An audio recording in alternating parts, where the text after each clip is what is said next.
नमस्कार मित्रांनो, लक्ष्मीच्या पावलांनी या मालिकेच्या 27 सप्टेंबरच्या भागात आपल्याला पाहायला मिळणार आहे. आता कलाची तब्येत चांगली झालेली असते तर अद्वैत तिला म्हणत असतो, चला आता झोपायचं आहे. तर लगेच कला म्हणते, तू जर असा वागणार असशील ना तर बघ मी तुला किती त्रास देते, नाहीतर आजारीच पडते ना कायमची आणि बरीच होत नाही.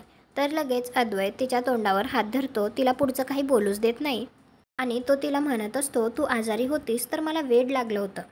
पुन्हा कधीही असं सोडून जाण्याची भाषा करायची नाही. त्यानंतर कला हॉलमध्ये आल्यानंतर सगळ्यांना विचारत असते, अनामिका कुठे आहे, मला आल्यापासून ती दिसली नाही. परंतु आता कलाला काय उत्तर द्यावं हे काही कोणाला कळत नसतं.